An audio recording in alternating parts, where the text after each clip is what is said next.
திருவரங்கன் உலா அத்தியாயம் 12.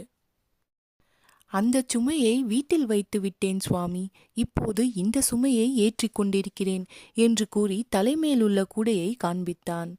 அதை பார்த்த பெரியவர், தம்பி, ஆற்றில் அந்த சுமையை பாதுகாப்பதற்கு எவ்வளவு பாடுபட்டாய், கடைசியில் அது பயன்படாமல் போய்விட்டதே. சரி, இப்போது இரண்டாவது சுமையை சுமந்து கொண்டிருக்கிறாய். இது பயன்படக்கூடிய சுமை. ஆனால் இந்த சுமையையும் தவிர மூன்றாவது சுமை ஒன்று இருக்கிறது. கடைசி கால ஆபத்துக்கு அதுதான் வழித்துணை. அந்த சுமையையும் காக்க வேண்டாமா என்றார். மூன்றாவது சுமையா சுவாமி? அது என்ன சுமை? எங்கே இருக்கிறது என்றான் குலசேகரன். வா, அதை காட்டுகிறேன்.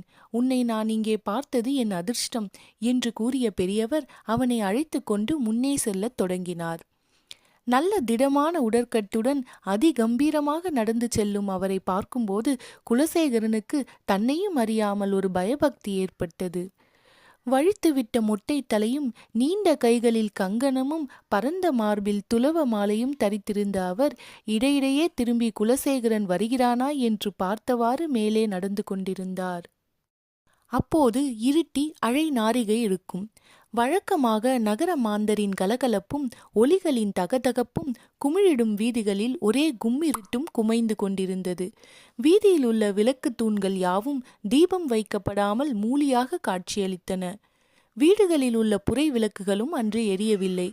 பாதி வீடுகளும் அதற்குள் அடைப்பட்டு விட்டதால் வீதியே வெறிச்சோடி விட்டது.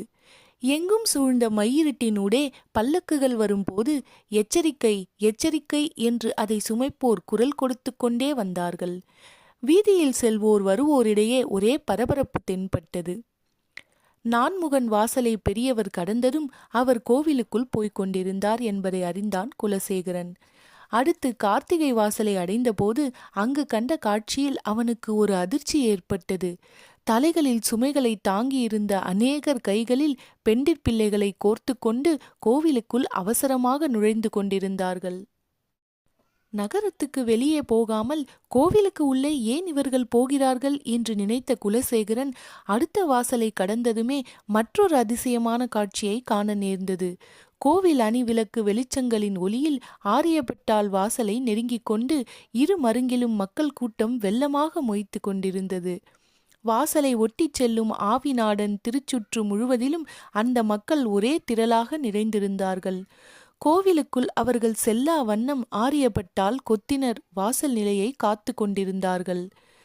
பெரியவரும் அவனும் அந்த வாசலை கடந்து போன போது பட்டால் கொத்தினர் அவர்களுக்கு மரியாதை செய்து வழிவிட்டார்கள்.